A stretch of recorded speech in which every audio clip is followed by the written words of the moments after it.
and months. I just want to say thank you to everyone who has made time and who has registered to be part of this very important conversation that we're going to be having today. It's a webinar, but it's still going to be very interactive.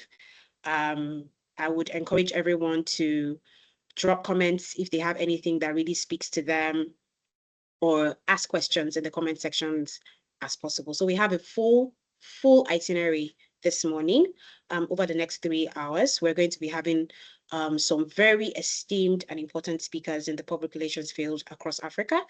And we would be talking about something that is very important in the industry, especially for me as a professional that works in the PR and communication space. So once again, thank you so much for joining the webinar this morning. And just to remind everyone, the theme for this year is shaping narratives on entrepreneurship in the Global South. So we're not just going to be talking about PR, we're going to be talking about power, we're going to be talking about positioning, and we're going to be talking about recognizing that stories that we tell or fail to tell will shape our capital, credibility, and growth. So we're going to be talking about how we're going to just move from passive storytelling to intentional narrative leadership. And this is a conversation that is very important to have. And once again, I would like to thank you. So before we get into the groove of today, we're going to have a quick icebreaker. If anybody can hear me, I would like you to just confirm if you can please hear me on the chat box, either with a thumb up or a yes. Yes, I can see. Thank you so much. I would also like us to also drop comments once in a while, just to make sure that everybody is going along with the conversation. Drop where you're dialing in from, because this is supposed to be a global conversation. So I want to believe that we have a lot of people coming from other countries within Africa, within Nigeria, other cities as well. So let's try and keep it as engaging as possible. Yeah?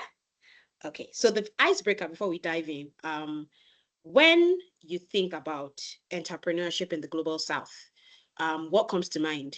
It would really be nice if everybody could just drop what they think. For me, it thinks about, what comes to mind for me is opportunity, but it could mean something else to somebody else. It could be resilience. It could be value.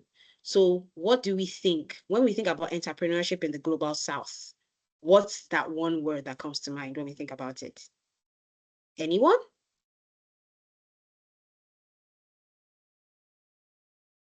Let's keep it engaging, guys. Energy up. We have so much to talk about today.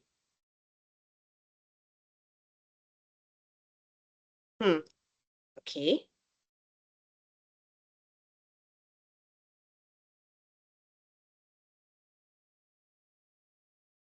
So for some people, risk, undervalue, innovation. So many things. Yes. So that's what it, for me, when I think about entrepreneurship, because I just believe that in the Global South, entrepreneurship is the leverage that we have to really stand out on the global space. So yeah. So I wanted us to just talk about it, because that's why we're here. We're going to talk about entrepreneurship. We're going to talk about how we can really start taking control of our story in the Global South. But before we go in, as I mentioned before, we have a lot of conversations. We have speakers, we have a panel conversation that's going to happen later on in the morning. But I want us to first introduce the lady that brought everyone here. So I'm going to be introducing the convener and the person responsible for everyone being here this morning for the Experiencing Public Relations Conference 2026 and other versions that we've had before in the past. Her name is Tolulope Olorundero. And I just want to make a quick introduction on who she is, so that before she comes and takes the stage, she's an impact articulator, a board advisor, and an Android B2B public relations and strategic communications consultant for global brands and for executives. She is the founder and the principal consultant at Mosran Communications, a boutique public relations consultancy firm that serves B2B organizations and social impact brands. And through her firm, she has led high-level communication strategies, institutional positioning, and reputation management. She is the founder of Public Relations Women's Foundation, a global social enterprise committed to strengthening the practice, leadership, and economic relevance of public relations across markets. And she, under this foundation, she has convened the Experiencing Public Relations Conference, a flagship platform that brings not only business leaders, but policymakers and communications professionals to examine how we can use communication to drive economic and social impact. Over the past 4 years, the conference has convened over 4,000 delegates, and that's really impressive, across various editions and other complementary initiatives, including industry publications. So without further ado, I would like everyone to please give a resounding virtual round of applause to Tolulope as she takes the stage. Hi, Tolulope. You're speaking on mute, so we can hear you. Hi, Toby. Hello. Hi. Good morning, good afternoon, good evening, anywhere you're joining us from across the world. It's such a privilege to have everybody here today, and to see the reality of something that we ideated and thought, is this possible?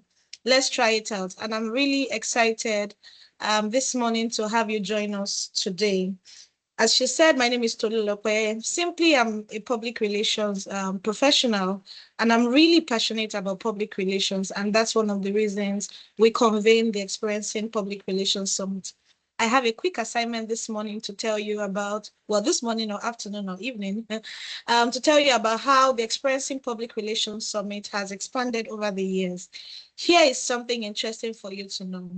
Back in 2021, on a day similar to this, I think it was February 24th of 2021, if I'm not mistaken, we held the first edition of the Experiencing Public Relations Conference. And guess what? It was virtual, exactly like this. So this morning, it's a full circle moment for me, because we also sat down sometime in 2020 to say, how do we have an economic focused conversation about public relations and demonstrate to business owners, to business leaders, and to policymakers about how public relations can really support the achievement of business objectives and also help citizen engagement across countries, particularly in emerging markets. And so we came up with the Experiencing Public Relations Conference. It's not just about having business ideas, business objectives, or creating policies that can improve the life and well-being of citizens across countries. It's also about how those things are communicated and how the results from those things are also amplified. And so this morning, and so 5 years ago today, we started the Experiencing Public Relations Conference, a very significant departure from what PR conversations typically were about. Ideally, we would have PR conferences and events, and you would have only public relations professionals in the room. With the Experiencing Public Relations Summit, we decided that while we will be talking about public relations and the effect and impact it can have, we wanted to talk to people who will enjoy the benefits of the work that public relations does. Hence, Experiencing PR. We invite people who want to experience PR, who have experienced PR, and who can benefit from the work that public relations does, to see what the profession can do, and also to open your eyes to the opportunities around in public relations. And this morning, 5 years after, it's my humble privilege, if I can say so, to witness the growth, the expansion of this initiative that started from one very small room somewhere in Lagos, Nigeria, into a global convening.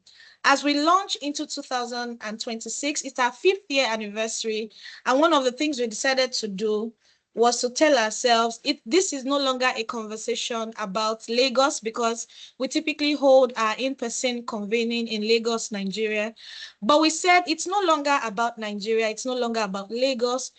Over 4 years, we have realized that the conversations, the challenges that the Experiencing Public Relations Conference is designed to address are things that are consistent in other developing markets across Africa, across Asia, across Latin America.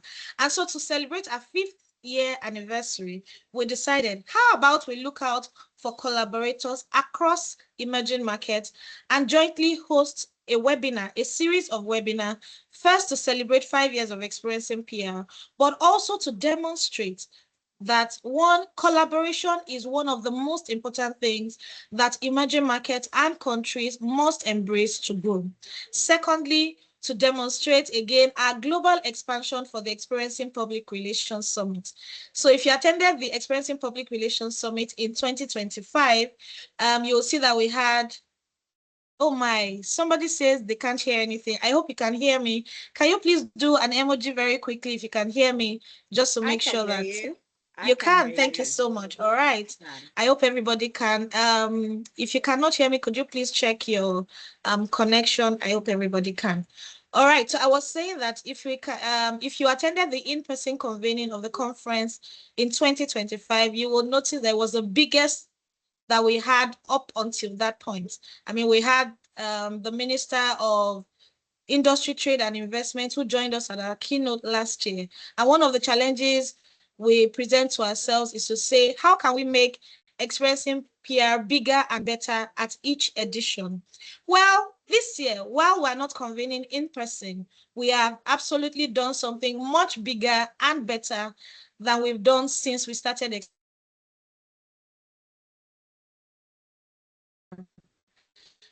For example,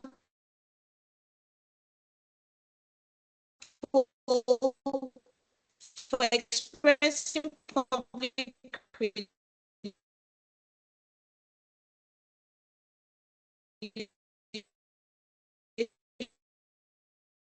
we're delivering this people from Uganda. We have people from all over Africa represented on this call.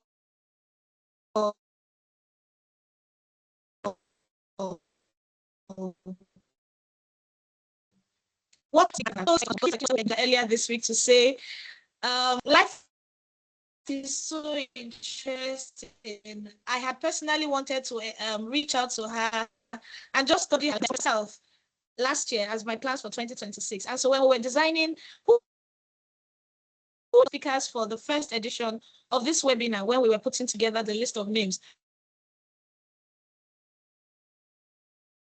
when her name came up, gold. So I'm really, really excited to listen myself to our keynote speaker this morning, whose story of entrepreneurship is truly phenomenal. Can I please challenge you ahead to say, regardless of your age, regardless of how much you think you may have achieved, it is not too late to start an entrepreneurial journey. Many businesses over the years, I'm looking forward to starting more. That's one of the reasons I again and just reach out to her this year to see how she did it at the age she started her business and how rapidly that business grew and got a global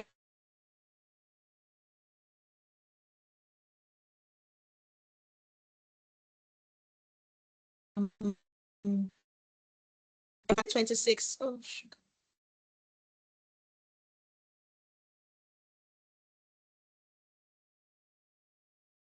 okay, forgive me. It looks like my network ran off a bit. That's one of the challenges we experience in the global south, and I hope that I'm forgiven. Very quickly, that in February of 2025, we designed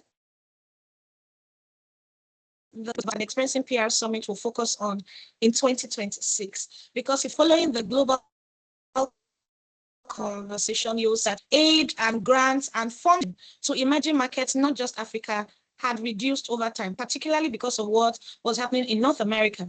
And so back in we delivered the 2025 edition of the Experiencing PR conference, we had already determined the theme, the general theme for the Experiencing PR summit, and it's focused on beyond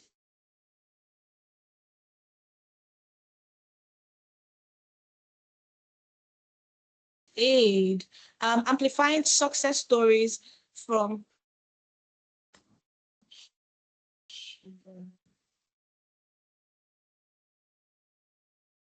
Hello, everyone. Please, Can we all confirm if you can hear me?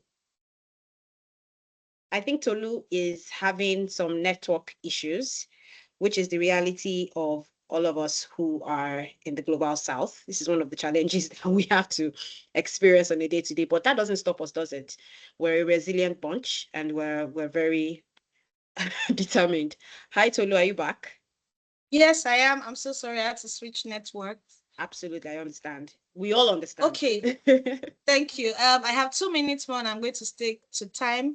I was explaining that the theme for the 2026 Experiencing PR Summit, we actually concluded on it before the 2025 summit. And that was because we were studying the trends globally. What was the world saying? What was the possibility, the continuous possibility of Africa continuing to get funding and aid support from North America and Europe, given what was happening politically across that continent. And so it is so gratifying to see that over 1 year after, that theme remains relevant, and it's now more important than ever that Africa, Asia, Latin America embraces its own story, takes up the challenge of shaping perception, first about entrepreneurship, that entrepreneurship in the global south is not about begging, it's not from a place of poverty, it's from a place of solving problems. And who better to solve the problems from the global south than the people in the global south? So it's my pleasure this morning to welcome you to the first edition of the 5-part webinar series in the Experiencing PR Global Summit 2026. Thank you so much for accepting our invitation to join, and I look forward to engaging with you in the chat and over the next couple of weeks. Thank you so much. Toby, over to you. Thank you so much, Tolulope. Thank you, everyone. Let's give Tolulope a resounding virtual round of applause, if we can. Thank you so much for ushering us and opening up this beautiful conversation that we're about to have.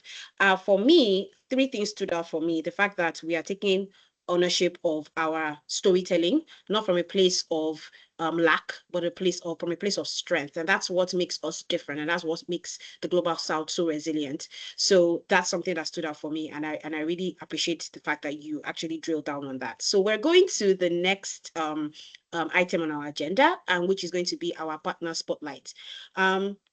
For putting something together like this deserves means that you need to collaborate, you need to come up with people need to come together to support you. And we're going to be talking about one of our partners today, which is the League of East African Directors. But before I give the representative the floor, I just want to just quickly talk about what it is that they do. So the League of East African Directors, LEAD, as they are known, is the first strategic partner of the Experiencing PR Global Summit. It's a distinguished network of board-level leaders and governance professionals across East Africa. And LEAD brings strong regional credibility and executive insight to the summit's global conversations. This partnership signals the summit's expanding continental footprint and also reinforces our commitment to convening cross-border leadership voices at the intersection of governance, communications, and economic development. So I would like everyone on this call to please give a resounding virtual applause to Stella Bira of the League of East African Directors as she just takes us through what they are about. Stella, if you're on the call, over to you. Kindly unmute and switch on your camera if you can.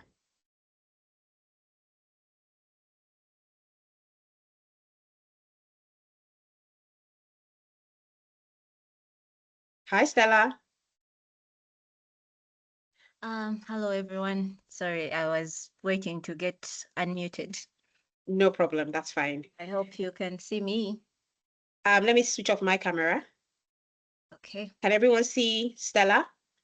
Give me a thumbs up if you can. Okay. Thank you, Fantastic. everyone. Thank you for the introduction. In respect of all the time zones present here today, good morning and good afternoon, ladies and gentlemen. My name is Stella Bira, as introduced. I am honored to serve as the learning coordinator with LEAD, League of East African Directors. Just to give you a brief overview of what LEAD does, it was already given justice. But just to give you a brief introduction, LEAD is a regional platform committed to strengthening leadership and governance across East Africa. So our mission is generally revolved around empowering directors and organizations to thrive in ever-changing environments. I'm sure we all see how the environments are changing in the recent times, going towards digital, going towards AI, and the changes that Trump brought into place, and etc. So we make sure that our members and our leaders are ready for those kinds of moments.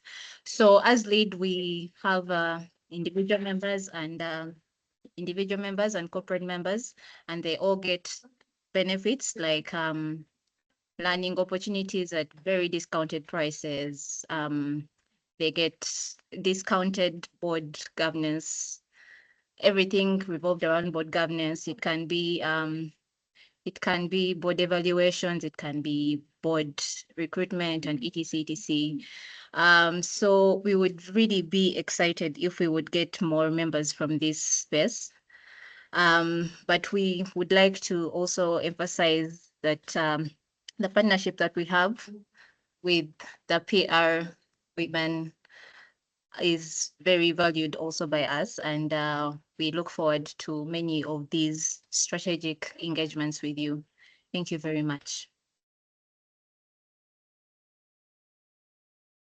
Thank you, Stella. Thank you so much. We really value your partnership as well. As I said earlier, we go further when we go together.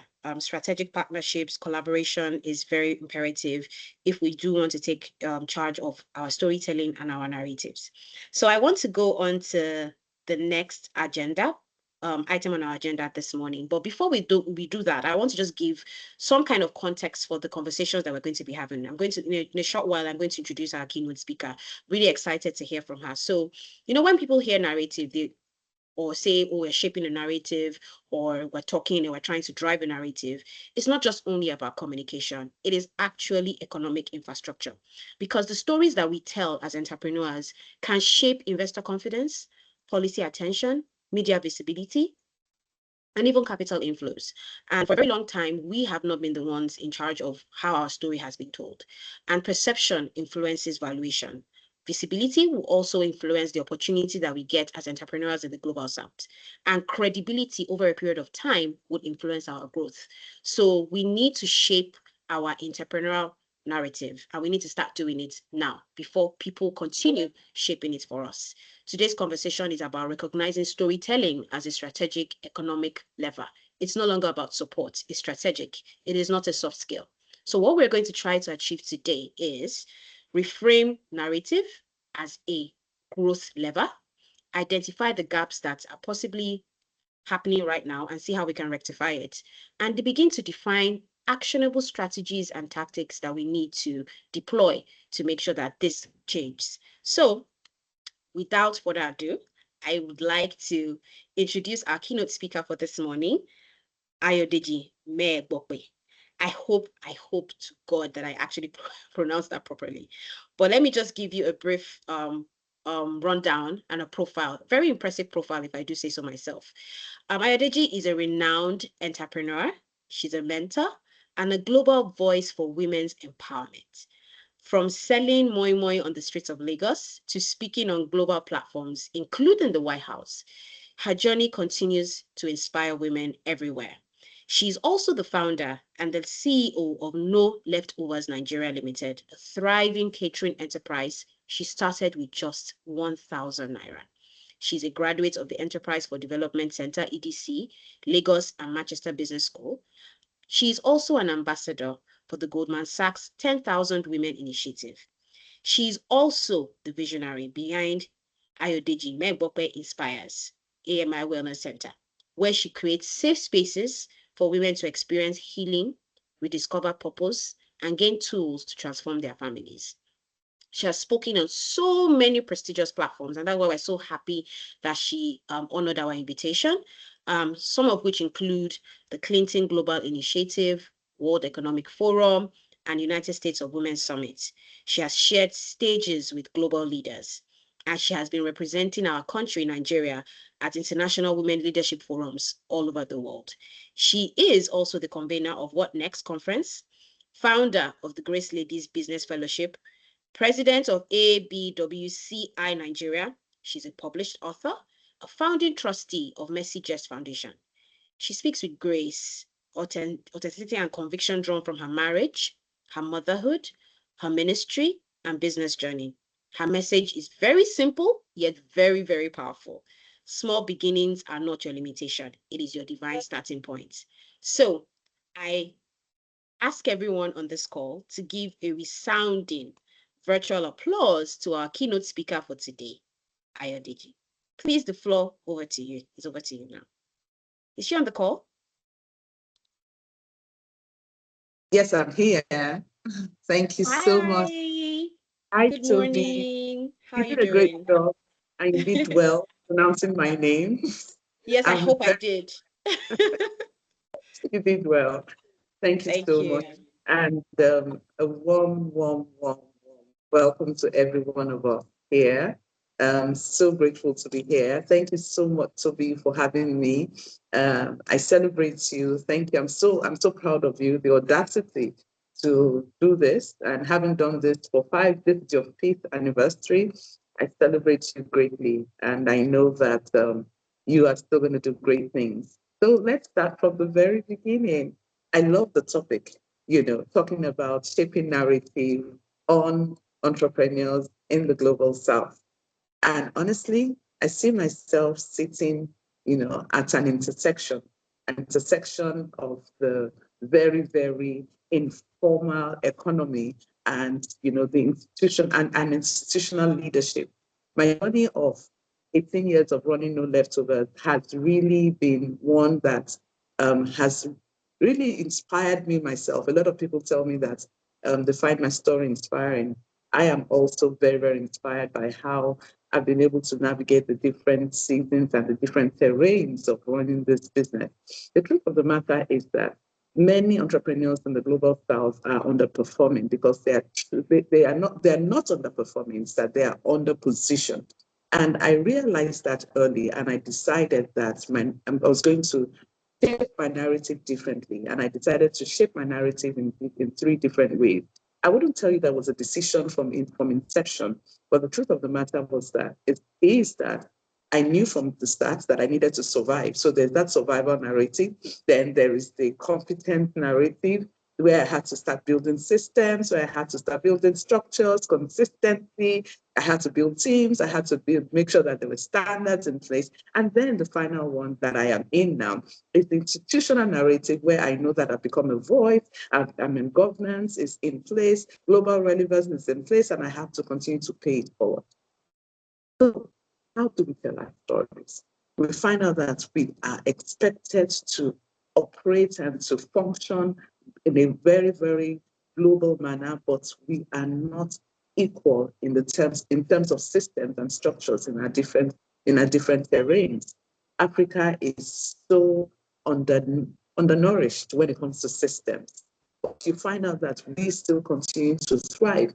And so we do not lack innovation in the global South. What we lack is equity, narrative equity. How do we narrate our stories? How do we tell our stories? One of the things I made up my mind to do was that I would not let anybody tell my stories from the get-go. I knew that was important because I saw how telling my stories myself began to open doors for me. And so we need to know how we define our stories so that we are not underpriced. When you do not tell your story properly, you end up being underpriced. And so in this journey of running my business from 1,000 naira, selling on the streets of Lagos, selling moi moi on the streets of Lagos, practically hawking moi moi, I knew that I needed to be represented the way that I saw myself. So the first thing I did was to see the value in me. And as soon as I began to see the value in me and amplify the value in me, how did I amplify the value in me? It wasn't because I had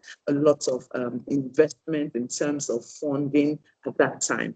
But, the fact that I could stand as a voice and let people know that, yes, there were seasons I was going at the inception, I was going through a rough season. It what didn't define me. And so one of the challenges we have in this part of the world is that we end up allowing the different seasons and the rough terrains we go through define us. And I decided from the get-go, I wasn't going to let all of those define me. Yes, there was a lot of inequality in terms of systems, in terms of government support, in terms of availability of funds and resources and all of that. But it was important that I, first of all, magnified what I carried inside of me. And the truth of the matter is that we carry a lot of resilience. We carry a lot of power. Even in the face of inequality, we do a lot, but how are we represented out there? The stories we tell ourselves is what will bring equity to us. And that is what has brought equity to me. Each time I hear my profile being read, I actually just smile because I remember the different points at which I had to defy all odds and just step out and present myself in such a manner that people would see my work. So many times, all over the world, especially in developed countries, our stories are not told accurately. I remember when I got the opportunity to attend or to be a part of the Goldman Sachs 10,000 Women program, which actually is a system that helped me rise.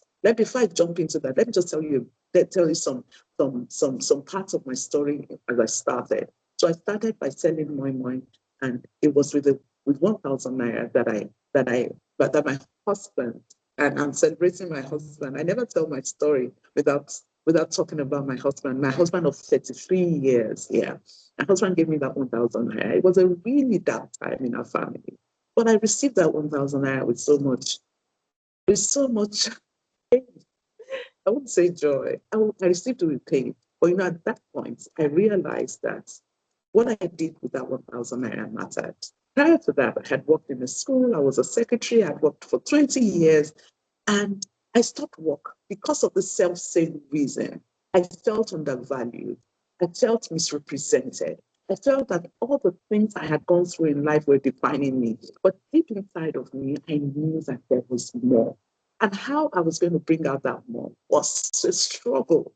But initially, I thought, I needed a lot of resources. If I have a lot of resources, then the more will come. But hey, with all the resources, the resources never came. And the little resources I had to struggle with it, taking care of the children, supporting the husband, and all of that.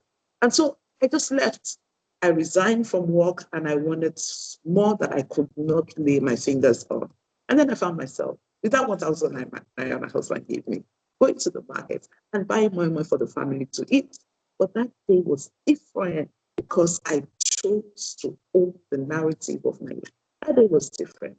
I got a visit from my sister-in-law who tasted the moi moi that I made for the family and requested that I made for her too. And I said to her, this moi moi is really one that I have made with my sweat and made it from the place of pain. But I'm happy that it has brought sweetness to your life. And she looked at me and she said, wow, can I pay for it? I said, absolutely, please do. And she requested that I made for her the next day. So I realized that the narrative I painted of that moi moi that my sister-in-law tasted made a complete difference in the room. She was ready to lay down value because I painted that narrative. From that moment on, I knew that what I said about myself, how I presented anything I was doing was important. And so I made for her. Other people began to make demands. And I said to myself, I need to go to a leisure market. And so I decided to go to the school. The last place I worked was a school. I decided to go to a school where I had worked for 9 years. And I stood at the gate and I knew again that how I presented myself, how I painted my story, how I stood, how I amplified what I had, even though it was just moi moi. So for those of you who are not familiar with moi moi, it's bean cake made in leaves, bean cake pudding made in leaves, as simple as that. My great-grandmother, for generations past, we've been eating moi moi in different parts of Nigeria. But the story is that we see them sitting by the side of the road selling moi moi. But I chose to be different. And so as I stood at the gate of Corona that day, I said to myself, how am I going to pay my story. How am I going to tell the story of this woman I am holding in my hand? I wondered what I was going to do. I wondered the strategy I was going to deploy. Telling to my sister-in-law was a different ballgame because it was a one-on-one communication. But this one, I was going to stand at the gate. I was going to wait for parents to come out of school with their children because I couldn't enter the school to sell, but I was given permission to stand at the gate. And so I knew that the strategy had to be different. I knew that how I painted it had to be different. I knew how I marketed that moi had to be different. And so as I stood at the gate that day, I can never forget. I'm talking about over 18 years ago. I stood boldly, remembering that all that I had gone through did not define me. Remembering also that the moi that I was selling did not define me. That what defined me was the value that I believed that I carried. And so I stood at that gate, boldly and confidently, shouting at the top of my voice with so much joy and excitement. And I began to holla, moi for sale, moi for sale, buy this moi. Your life will not remain the same again. And it was simply amazing the way mothers stood right there and they were like, what? You're selling moi and you're telling me I will eat it and my life will not remain the same? I said, exactly. That's what's going to happen to you. And so without any reservation, without any doubts, I sold out that day. And I was at that gate for 3 months. And it showed me that the narrative I paint about myself is what will determine the value that comes to me. Value kept coming every day. Every day values kept coming until I moved from that gate because I had another opportunity, right? And I got the opportunity right at that gate when somebody approached me to say, oh, if you can make lovely moi like this, and you can make jollof rice, because at that time I started making jollof rice and doing a lot of things, then guess what? You can be a caterer too. And I'm like, really? And so you see how the journey continued. And then this woman gave me an opportunity to be the official caterer for her staff. And that's, my life took a different turn. I began to see myself differently. And I continue to be determined that nobody will tell my story. I will tell my story the way I want it to be told and the way I want it to be seen. And you know, that propelled me for excellence. That propelled me to put systems in place. That propelled me to put structure in place. That propelled me to look at what others are doing and to be able to position myself properly. And so that's how I got acquainted with the opportunity that Goldman Sachs offered to train women who were in business. They came all the way from America and they decided to focus on Nigeria. But you know the definition they gave us, and I want to really, really stand on this. The definition they gave us was that we're looking for women who were underserved. Yes, that's the definition. That's how we were defined, underserved women in emerging economies. Yes, that's how the Western world defined us. But you know what? We took up the opportunity. I took up the opportunity. It did not matter how anybody defined me. What mattered was what I believed in myself. I saw an opportunity and I jumped right into it. And that opened a different world to me. Finishing the program after 6 months and seeing the way I had presented myself, endeared this global company to me. They said to me, you know what, we'd like you to come to America to tell your story. So it's been 19 years of telling the story of no leftovers. It's been 19 years of building a business from selling at the gates of a school to becoming a caterer, to becoming a restaurant owner, to inspiring women, to becoming a women leader, to now owning a wellness center. I'm amazed myself. But you know what? My leverage has been my voice, telling my story. And that has continued to draw me a lot of support. That is what is needed. So there's no way you would want to be seen that you will not show up for how you want to be seen. I have seen a lot of changes in this different seasons of my life. I've seen a lot of women rise from their ashes because they have refused to be silent. Yeah, it's all about that. Telling your story and letting people know how you want to be perceived. Now, if you do not intentionally own the narrative of your journey, then the story will be told anyhow. So this is what our climate is all. And in all of the informalities we experience, in all of the systems breaking down that we experience, light goes off, we're struggling to pay bills, the roads are bad, banking system is stressing. We have to stand and continue to tell our stories, because the informal sector actually holds the economy of the southern global space together like never before. So we could have to continue to amplify our voices. We do not lack innovation.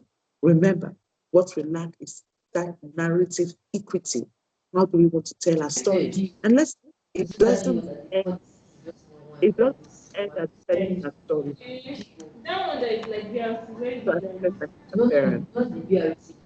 End at telling our stories alone, because our problem is not creativity. Our problem is not creativity. Brilliance without narrative becomes invisible labor. Our problem is not creativity. It's that when we tell our stories, there is a strength that comes for excellence. There is a strength that comes for order. There is a strength that comes for us to be able to benchmark ourselves even in the global space. And with that, we are able to thrive. With that, we're able to endure more support to ourselves, and we're able to grow our businesses. My major concern is about leadership in Africa, and find out that people who go through these different seasons get into leadership, and when they remember the path they went through, they understand when those who are still coming up the ladder are faced with different challenges, and they know they are able to empathize with them and be able to position themselves properly to support. What we find in leadership in Nigeria, I beg your pardon, what we find in leadership in this space that we all occupy, that we call the Southern Global, that we call the South, the Global South, is that we have a lot of leaders who did not go through all of this seasons, who did not go through all of this path, and so they lack empathy. And so what we would also have to do is that as we build our businesses, as we continue to rise, we should look at changing the narrative of our nations. We should look at changing the narrative of our continent. We should look at taking those opportunities that give us a voice to speak for others and give us a voice to shape our economies and to shape our communities and to shape our continent. That's where we're getting to. We're not backward. The truth is that there's so much strength in us as we amplify our voices and we let the world know that we are not waiting for hand-me-downs. Enough of aid. When we continue to wait for aid, then we suppress the strength inside of us. But when we're able to boldly and courageously tell our stories, we find out that clarity comes. And that is what has happened to me. And that is what I see happening even to a lot of women who are bold enough to tell their stories, who are bold enough and refuse to be silenced. And I'm not just talking about women, because I know that this is not a women forum. I'm talking about men too. So when we have this mindset and we collaborate, then we'll see an emergence of a new global.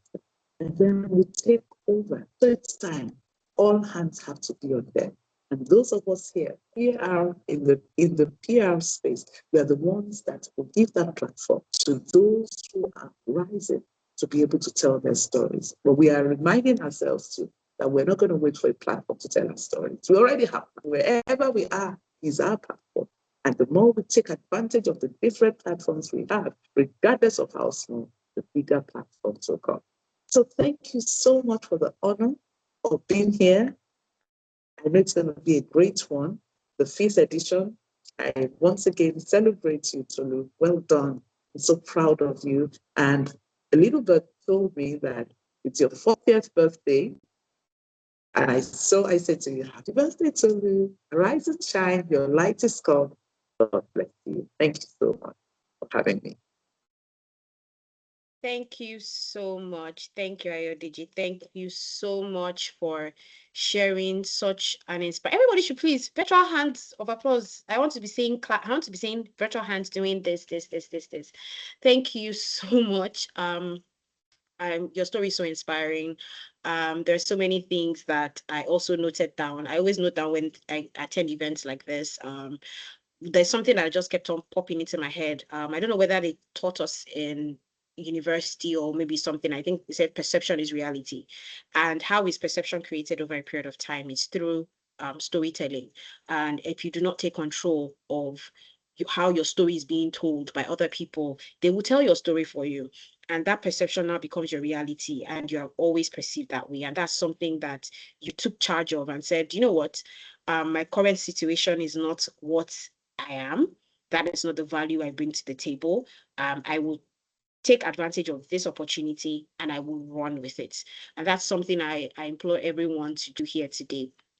Both male, both female, wherever you might be a business owner, you might be a professional, you might be in PR, you may not be in PR, take ownership of where you are right now and run with it. So thank you so much for such an inspiring keynote presentation. I absolutely enjoyed everything, and I'm inspired to do better going forward. So we're going to go to the next item on our agenda, and we're going to be spotlighting one of our sponsors, Tech for Dev. I don't know if anybody has heard about Tech for Dev before, but I have, and really, really inspired, and I want us to talk about them.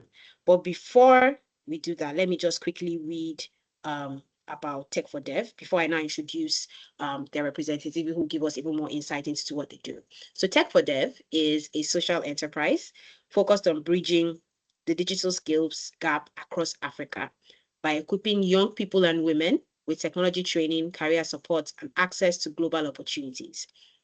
And through different programs spanning software development, data, cybersecurity, products, and emerging tech, Tech for Dev is building a global pipeline of competitive African talent, making sure that the African talent that we need is put on the stage and ensuring that they have access to digital skills, which becomes a pathway for them to economic empowerment and long-term impact. So without further ado, I would like to introduce Yemisi Shafe Adefolaju, Head of Impact Storytelling for Tech for Dev, to give us more insight into the beautiful work they're doing at our organization. Hi, MEC, are you on the call? If you are, please unmute yourself. Toby. Hi, good morning. Hi, good morning. I'm so sorry. I won't be able to share my video because I'm really struggling with my network. That's So fantastic. I'm trying to preserve that as much as possible. But yeah, Understood. good morning, everyone. My name is Yemisi Shafe Adefolaju, and I will be representing Tech for Dev. I don't know if anybody on the call knows about Tech for Dev, but Toby has done a wonderful job just, introducing the organization. So at Tech for Dev, we are pretty much, our goal is to create economic prosperity for young, underserved populations globally. And we do this through technology. So, we're celebrating our 10 years this year, which is a huge milestone for us. And over the years, we've been able to sort of have like programs that have helped people gain one tech skill or the other, which has helped them to, and apologies, I'm not going to be sharing a slide as well.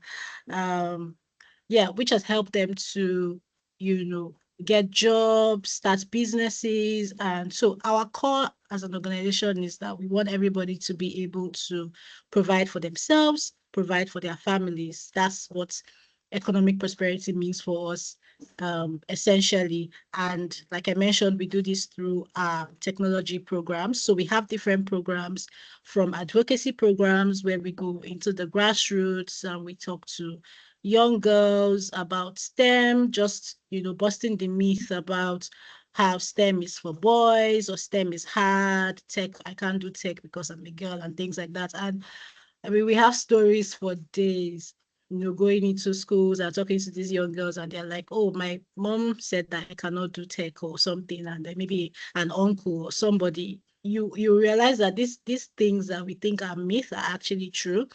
So that has really opened our eyes to some of the issues.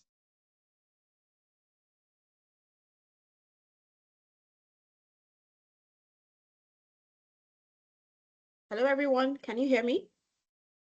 That are Okay. Go ahead. Can you hear me? Can you hear me? Yes, we can. You went off for like 5 seconds, but you're back. You can hear me. Okay. Oh, apologies. My network is a mess this morning. Okay, so yeah, so just introduce.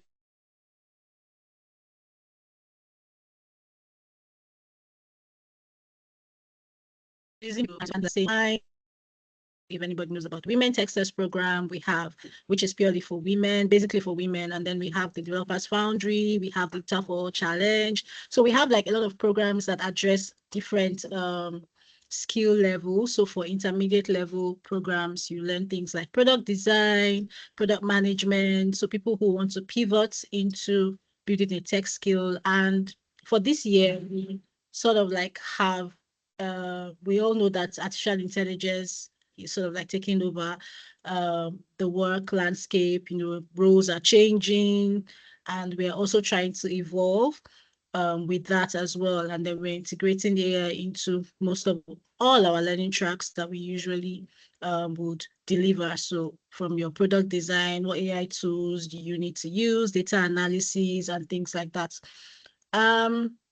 Presently, we are in 30 African countries. Our Women Texas program, we have beneficiaries from over 30 African countries presently in the program.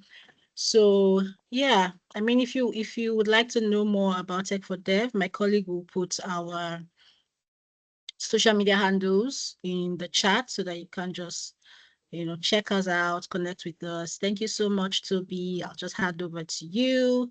I think I'm supposed to play a video, but I'm not sure if I'm to do that right now, or you would take over briefly before I do that.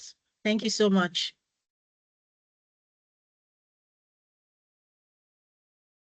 Your mic is muted. Thank you.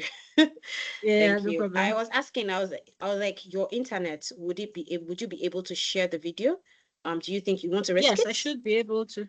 Yeah, Okay. let's see. Let's see how that Let's goes. risk it. Let's risk it. Yeah. Yeah. All right.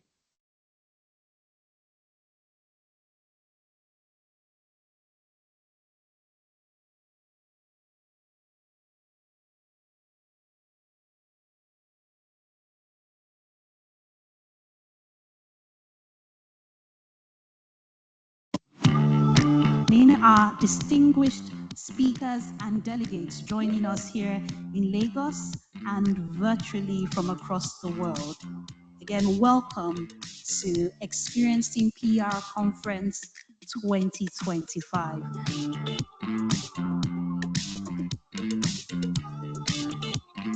There's no conference like this in Nigeria or in Africa that brings business leaders, civil servants, and public relations professionals together to talk about public relations.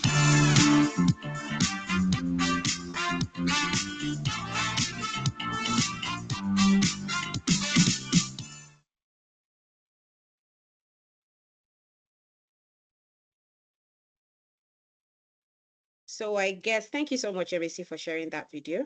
I'm assuming that we're done. Okay, fantastic. Thank you so much. Please, can we give a virtual round of applause for MEC? Despite the challenges, we're so resilient to the Global South.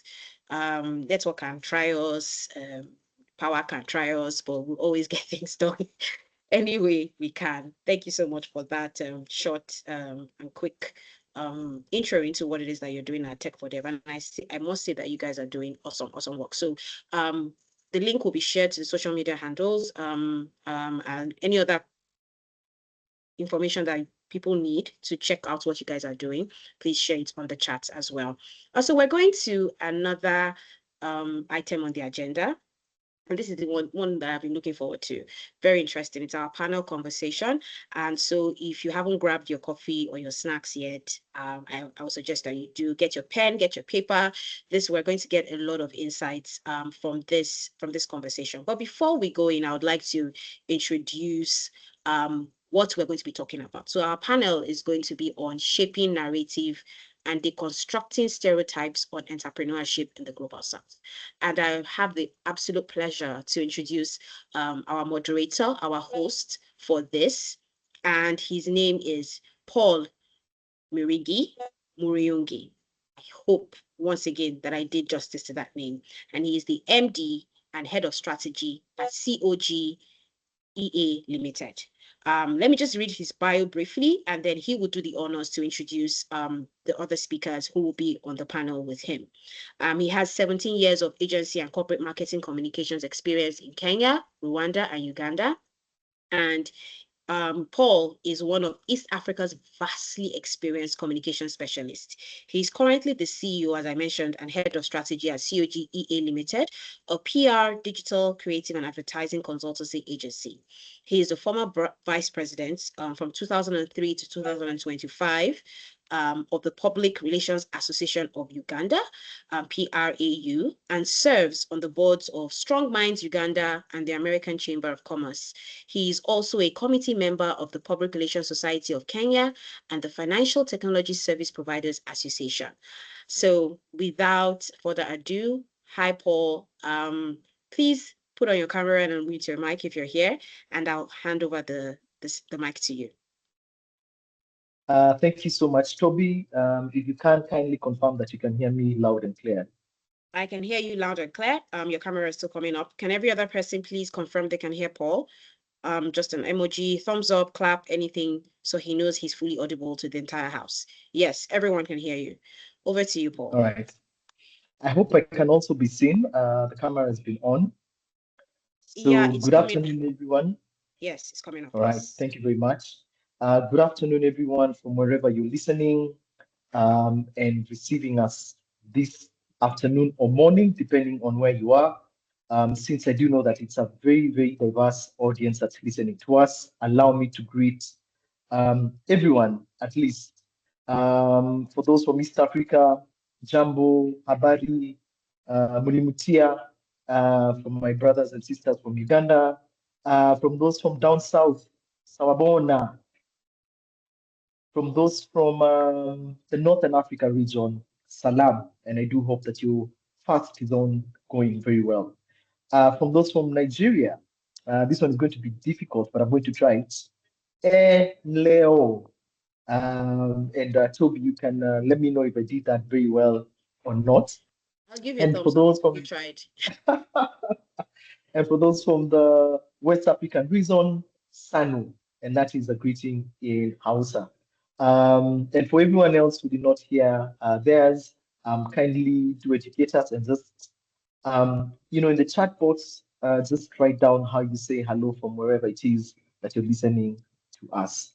Again, good afternoon and good morning, depending on where you are tuning from. You're very welcome to Experiencing PR Global Summit 2026. And we want to thank you again for joining us as we discuss this important topic on shaping narrative and deconstructing stereotypes on entrepreneurship in the global south. This afternoon, I've got the distinguished privilege of inviting two very amazing panelists. And I'm going to start ladies first with Asmahaney Saad, who's the lead partner, corporate, commercial, and projects at KCA Advocates. She's a distinguished corporate and commercial lawyer with over 16 years of experience advising on high-impact transactions across banking, energy, minerals, agriculture, tourism, fintech, and healthcare. As an advocate in Uganda and the East African region, she has played a pivotal role in shaping business, policy, and legal frameworks, particularly in the natural resources sector, that's oil and gas, as well as the telecom sector. Now, beyond her legal practice, she holds leadership roles in both private and public institutions, serving as a non-executive director at the United Bank for Africa, Next Media Services, Epsom Energy Uganda, and a director at the Construction Law Institute. She also advises Uganda's Minister of Finance through the Investment Advisory Committee on Petroleum Revenue Investment. She's a champion of governance, mentorship, and community development, and she has led key legal committees and contributed to significant legislative reforms, including Uganda's oil and public finance laws. She's also served as Secretary General to the East African Law Society between the years of 2018 and 2020. Ladies and gentlemen, kindly allow me to introduce to you Asmahaney Saad. You're welcome.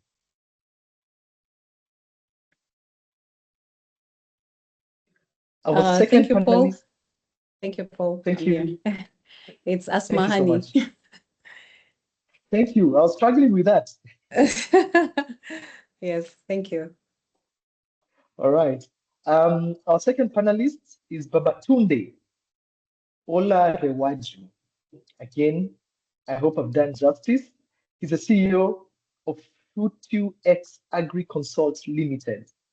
He's an international sustainability and agricultural value chain expert with over 15 years of experience working with national and international organizations such as FAO, WFP, and CNFA, USAID, Haifa International, TechnoServe, Palladium, Action Against Hunger, Ferrayan Group, Tanager International, amongst others. He's been doing this to support the development of over 20 agricultural value chains, learning programs for 5 different projects, program evaluation for over 10 projects, and providing technical support for food and nutrition security for vulnerable groups. Notably, on one of the projects, he worked on over 25,000 smallholder farmers, including women. And this has been done amongst many other projects over the years. He holds a Master of Philosophy and a Bachelor's in Agriculture, in Agricultural Extension and Rural Sociology and Agriculture Management Services within the West African countries region and also Nigeria, supporting the agricultural ecosystem. Ladies and gentlemen, let us welcome Babtunde, the CEO of FutuX Agri-Consult Limited. Babtunde. Oh, thank you so much, Paul. All right, thank you. So as they want to receive the first question, allow me to just have a review of our session today. So we'd like, using the 2 panelists that I've just introduced, to examine how narratives are shaping entrepreneurial opportunity in the global south. And how do these narratives influence investor confidence, policy support, sector valuation, as well as global competitiveness. So I do hope that as we have conversations this afternoon, our panelists are able and will explore the intersection of perception, governance, sustainability, as well as strategy. And I'm going to ask them to really draw from their real experiences across agriculture, corporate enterprise, telecoms, and project finance, amongst others. So, my first question. You all leaders shaping industries within the global south. Based on the very many experiences that you've had, I'd like you to just share with us one defining moment where perception or stereotype became a barrier to growth. So we can start with Asha on this.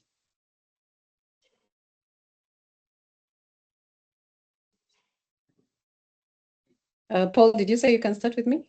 I missed that. Yes. I hope you can hear me. Yes, I can hear you. Okay, all right. Thank you so much, Paul. Good morning, good afternoon, good evening. I'll just ride on the greetings, Paul's greetings. I think you really wrapped it up so well. But greetings from Uganda. It's afternoon here, and I'm very honored to be part of these conversations. Thank you so much to the organizers for being part of this. And of course, to the lead community, that is the League of East African Directors, who I am part of.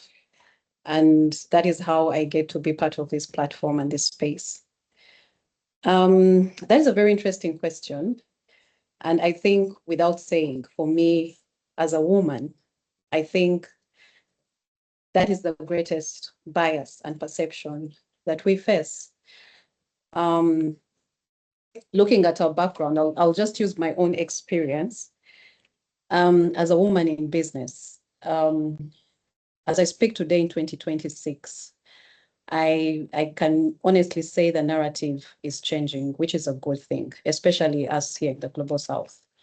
But if I'm to just think about 10 years back, that could be 2016, when I was still, you know, a young employee somewhere, a female, and the stereotypes that I faced or that I experienced were, and also professionally because I'm a lawyer, and it was majorly as a woman, there was a certain space you had to take. So either you had to fit in a corporate company or whatever, you had to be an employee for you to be able to survive in the profession, or, you know, just even do what you want to do, you know.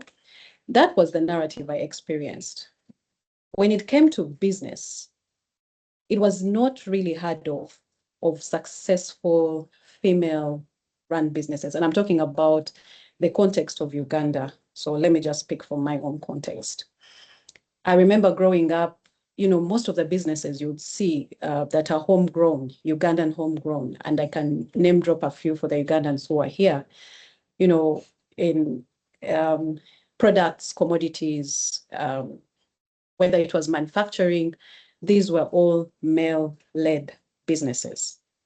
And so as a woman growing up and trying to find your space, it was unheard of. The women's successful businesses were also stereotyped. So you'd find like salons, restaurants, and these were kind of the businesses that, you know, you find, you know, mama, and here in Uganda, we always refer those businesses by the firstborn that the woman has had. So you find like Mama Paul restaurant, Mama so and so, and you go and everyone is, and it's small scale, it's medium scale, and those are the kind of businesses you experience.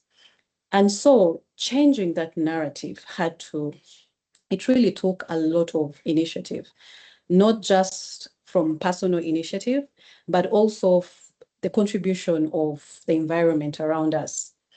And so when topics like, you know, women in business or diversity, equality, all these things, you know, in Uganda, we come from a space where women emancipation it's not a new topic.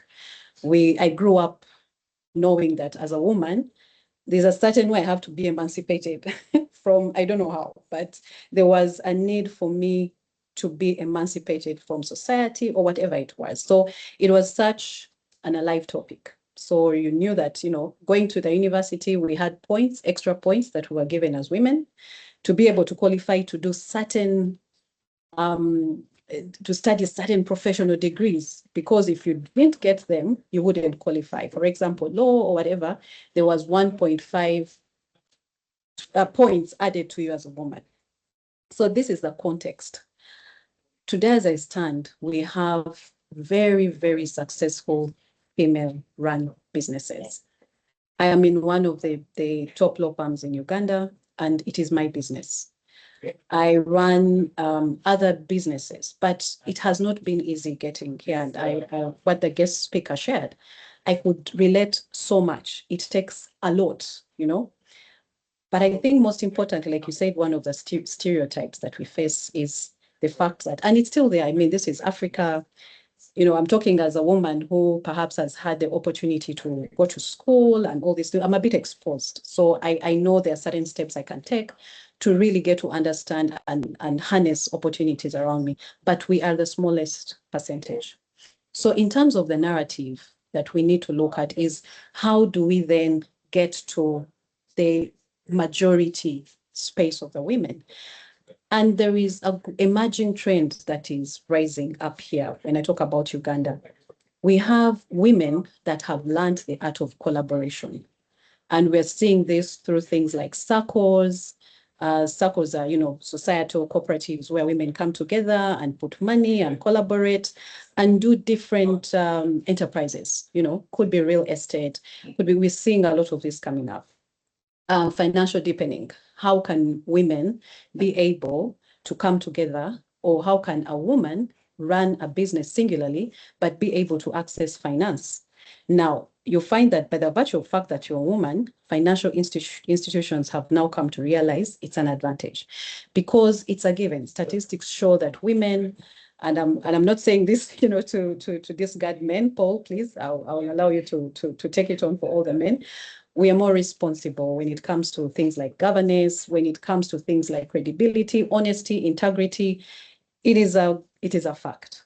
Now, this is something that along maybe 10, 15, 20 years, people are not recognizing. And for as long as you're a man, you could, you know, you had all these opportunities lying ahead of you. Now, the narrative has changed. And so for purposes of shaping narratives for us as entrepreneurs, as people living in the global south, I believe the time is now, you know. We were sold of stories like Steve, is it Steve Jobs? What, I forget, the Apple founder, the late Steve Jobs. Steve Jobs, yes. Yeah. And he ran a very successful business from passion. It was never unheard of, you know. When you read his story and how he built Apple and all these things, it was never heard of. Today, as I speak, as women, we can run passion, impact-led businesses, and people are willing to invest in them. And I'm talking about things like a passion like children. When you're so passionate about children, like I say, from where I come from, you know, there's a lot of need around, you know, simple things, basic things, education, health. We are still in a society where, you know, the scale is still not yet balanced, you know. Again, still men have more opportunities than women. So women are setting up businesses to empower other women. And this is the narrative. This is what's shaping us. So that aspect of bias, yes, it will always be there. But for me, I believe, as I end my commentary, is that we need to make the biases work for us. If I enter a room and I'm talking to an investor and he's biased that I'm a woman and I sense it, I need to capitalize on that bias and use my femininity or my abilities as a woman as opportunities for that business or as opportunities for that investment. And I believe this is something that we also need to sell globally. Statistically, in Global South, women are more than men. I think you know that. In Uganda, the population survey that was run, I think we are running at a number of about maybe 60 to maybe 50 something to 50 something, but there are more women than men. So you can see that's already data that supports the advancement of women. It's, you know, to enhance that bias into an actual opportunity that can increase entrepreneurship for women. I will end it at that, and thank you. All right. Thank you so much for those opening remarks. And as Babtunde comes in to give his thoughts, already, guys, on the call, you can see stereotypes. And I know Atma had said that what she had said earlier, one of the points that she had given, that numbers or research shows that women entrepreneurs are better at, you know, repaying their loans than men. I think we need to deconstruct that narrative. So, Babtunde, please take it away with your thoughts as I come with a couple of more questions for you guys. Okay, thank you so much, Paul, and thank you so much, Asmahaney. I agree with that. From some of the studies done in different African countries, we saw more women pay their loan better than men, and they are more creditworthy, and that is what we have currently. I think I agree with that completely. Yeah, thank you so much. I think maybe I bring it from another perspective, and thank you, Asmahaney, for talking about you know, women, the stereotyping and the likes around women business owners. I think I take it into the global stage right now. And I've had several experiences that I realized that this stereotyping is very, very real. Maybe I just talk about something very recent to me. This happened on this Monday. I was in Malta, and I was discussing with a client. And this client, this client is looking for is just talking about opportunity in the what they call it, the avocado industry. And they were like, oh, they are very concerned. They are looking for opportunity in avocado industry. And currently, they want to be importing from South America and the likes. And I said, really? I said, but you can import from Kenya. And he's like, oh, does Kenya has avocado? And it shocks me because it's a common knowledge that Kenya has avocado, and they are one of the biggest exporter of avocado in Africa. And I thought he was joking at first, and when I spoke with him further, then that was when he Google searched it. He went online and he saw that truly Kenya had avocado, and he said he never believed that Kenya had avocado. And that is one key thing. They never, because in their search for products in the world, they can't think of Africa. And this is a problem, is a stereotype. And the second experience was I was in Germany and speaking with some companies. And after speaking with about 5 to 10 companies, one key thing that I saw is that many of them felt that China is closer to Europe than Africa. Now, then,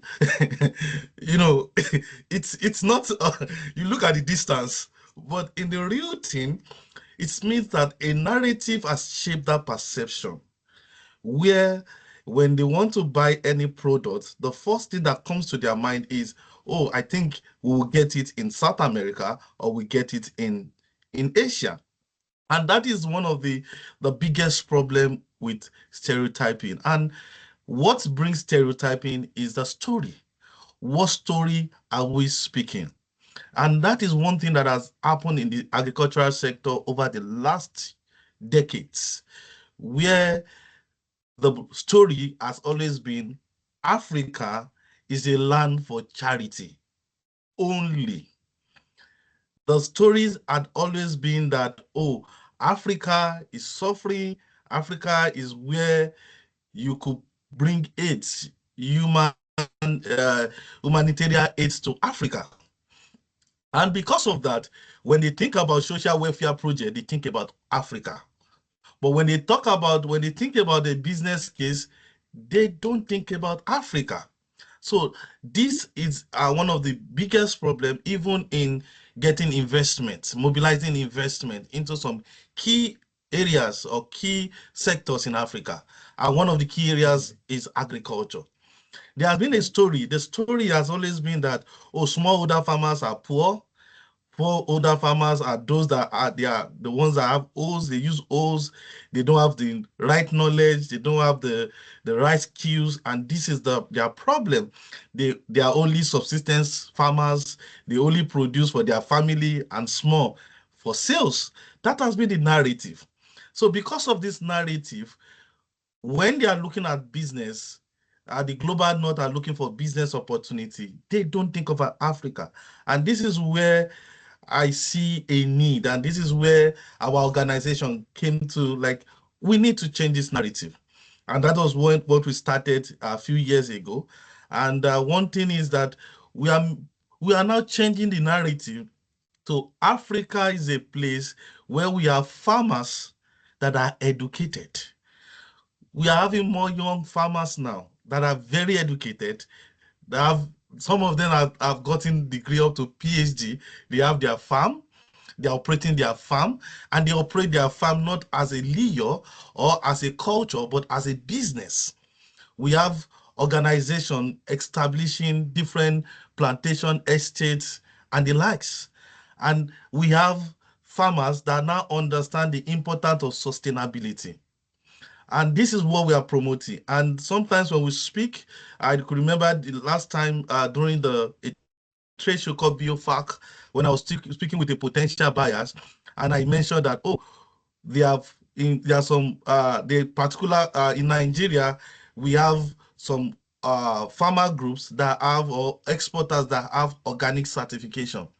And he said, oh, I didn't know that they could achieve organic certification, because I thought that it's a difficult processes for them.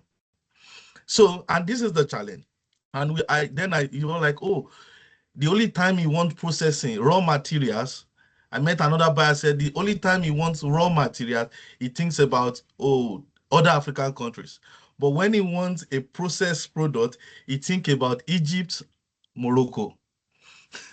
So he doesn't think about other African countries. So these are the stories. And these stories, they have been, who is telling the stories? It's by external people that has interest. They have their own interest in Africa.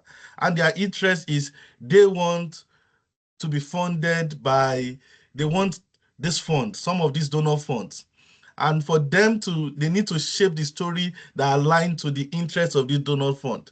So, and those are the people that have, the media that have shaped the African stories by external media bodies. And it is, for me, I know it is now is the right time for us in Africa, especially entrepreneurs, business owners, to change the narrative. And this narrative starts from we first in the agri space. I always tell my team, we cannot be showing our social media a farmer using poor wearing tattered clothes. It is the bad story. It is a story that everybody believed that is how an average farmer should be. No, now we need to start portraying farmer as someone that is well fed. Some use tractor, some use small equipment on their farm. We need to start, programs we are doing programs. We need to show young people, involved in drone management, because this is what is happening in Africa. Because these stories, whether we are using pictures, we are creating narratives, we are shaping the perception of people. And this is what we are doing, and this is what I believe that we could do, because when we start telling our stories, what we are telling investors is that yes, African businesses are ready for investment. We are talking that yes, now we have traceability platform, so there is trust that has been built. I'm not telling you to trust me as a person, I'm telling you to trust the system that we have built. We need to tell the stories of the system we are building in Africa, so that the global north can see, yes, we can track, we can trace what they are producing, from the farmers to the buyer. And at the end of the day, they could say, yes, institutional financing, we can fund them. Yes, we are not talking about African farmers or cooperatives that does not understand the essence of sustainability. And that is the essence where we are using certification, sustainable certification, as a tool to show our commitment to sustainability. That our businesses are not just, we are not just building businesses, but we are building businesses that is sustainable. We understand the ESG, we understand the whole environment, the framework, and we are implementing it in our business operations. And I think that is, we need to control the narrative. I think I will need to yield the mic at this point. Thank you so much, Paul.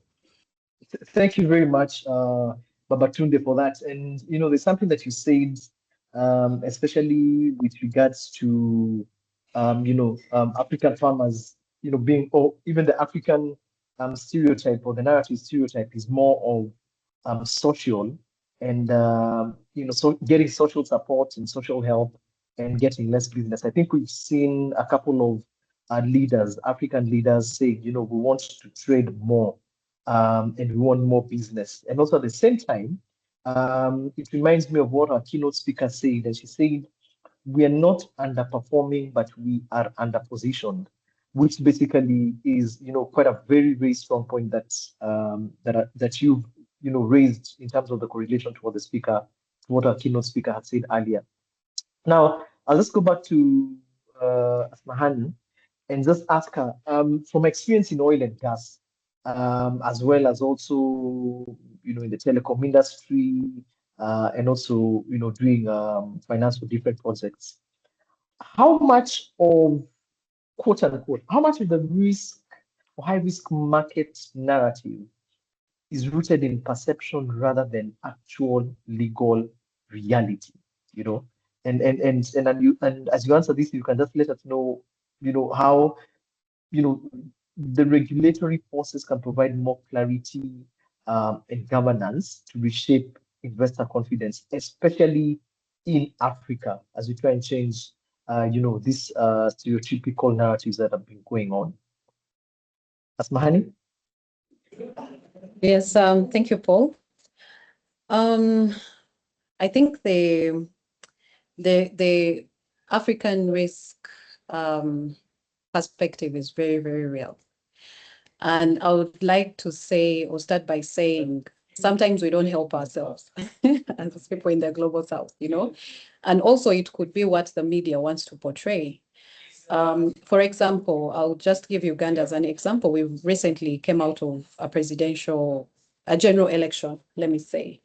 But the narrative that was shaping our elections was, kind of, I don't want to say it's perfect, but I think for any investor out there, they would really doubt if Uganda was a good investment climate for them.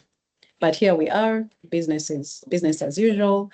So that is very important, because if you don't tell the right stories, yes, we need to have both perspectives. But if you don't control the narrative that you want to go out globally, of course, it affects you as a country, because then the risk appetite for investors to come and put their money in your country becomes very, very, very low. But then the other side of it is the general regulatory environment, if I can speak about it, specifically in sectors like oil and gas, telecom. I think also one thing we have learned as Africa is to really learn, if I can use that word. Our oil and gas industry in Uganda could be about somewhat young compared to other African countries. We have not yet produced oil. It's taken us over 10 years or so for us to get to our first oil. But part of the, yeah, we are hoping this year, by the way. So everyone just we're about 200 days away. Yeah, but despite of some of the narratives, because when you look at the history of Uganda itself, we came from such political turmoil. Of course, if you don't have political stability, then the economics is affected, the socials are affected. So picking from that, the regulatory and legal environment had to really, really be one of the sources of to attract investors into Uganda. And for oil and gas, for telecom sector, that has really, really shaped the stability of these two sectors, if I can say. Our oil and gas laws are really robust. And robust, I mean that they are balanced.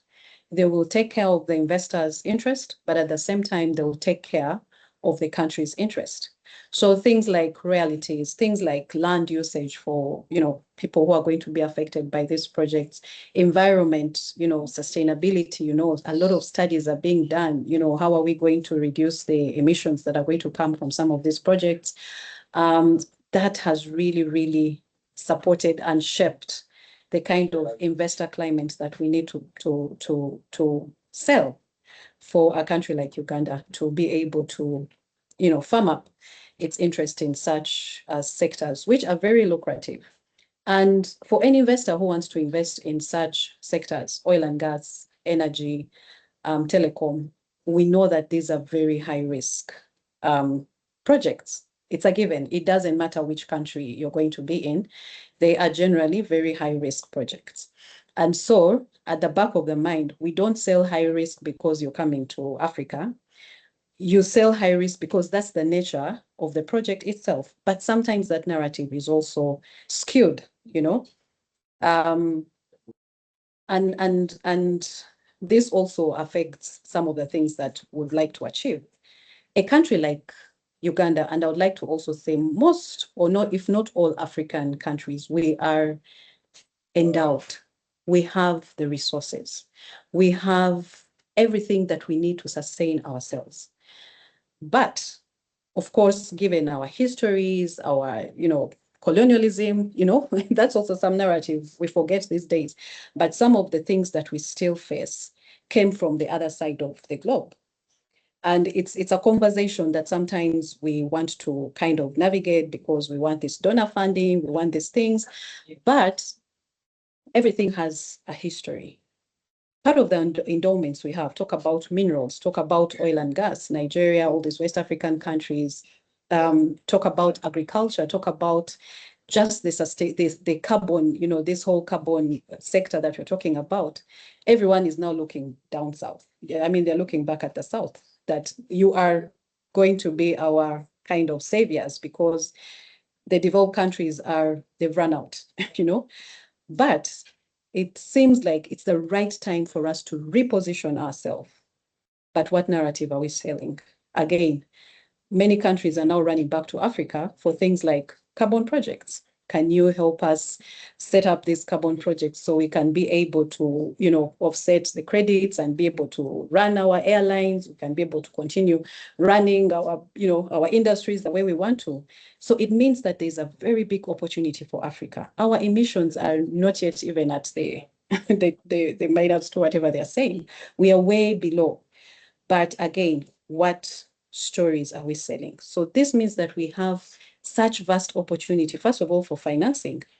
We have opportunities to position ourselves not with a mindset of not coming out of the desperate mindset that was done before, because at that time, investors, donors had an upper hand. But now, if you know what you have, if you know the value that you have, how then do you position yourself? We have now moved, for me who is in projects, you'll find that investors now are coming in because your laws are clear, your regulations are clear. You're coming in with mindsets of, okay, let's do PPPs, public-private partnerships, okay? As opposed to, let me come in, do a concession for I don't know how many years, be able to rip off whatever I'm ripping off, and then, you know, get my cut and leave. Then we didn't know much better. Now we know much better. So investors are coming with a mindset of, can we collaborate? Can we invest in equity and not debt? Can we, because it is moving us to a more valuable position as the global south. But the question again is, how well are we positioning ourselves with the strengths that we have, rather than selling the so kind of Babtunde hit on it, that farmer who is torn and what.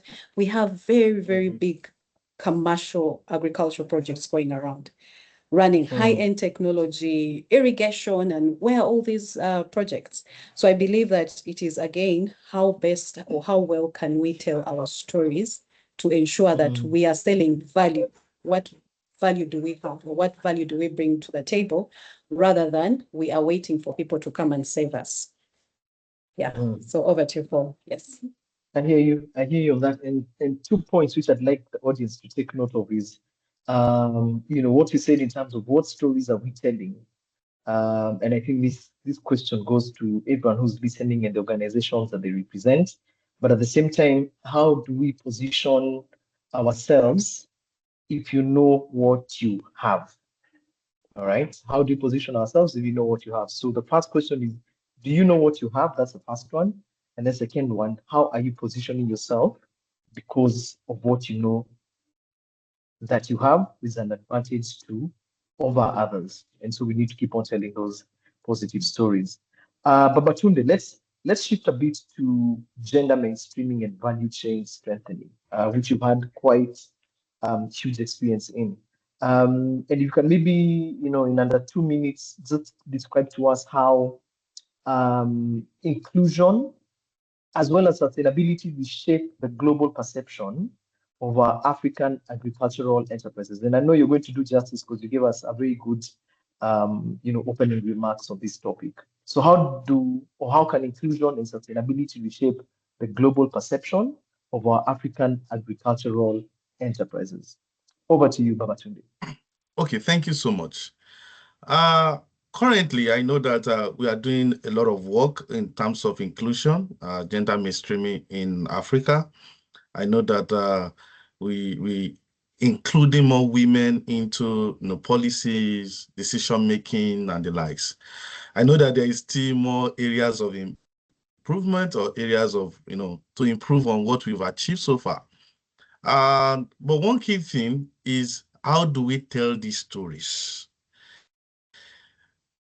You know, it's so sometimes so sad that we don't tell this story using the right tool. And the reason, one reason I've seen is that many of us believe that somebody else needs to fund how we tell our stories. So if I don't get donor fund, and it's not a criteria or it's not one of the deliverables that I have to tell the stories online, then I don't need to waste money. Because many of us believe that telling our stories and investing in telling our story is a waste of investment. No one is going to fund our stories to be told. So we need to decide how our stories are being told.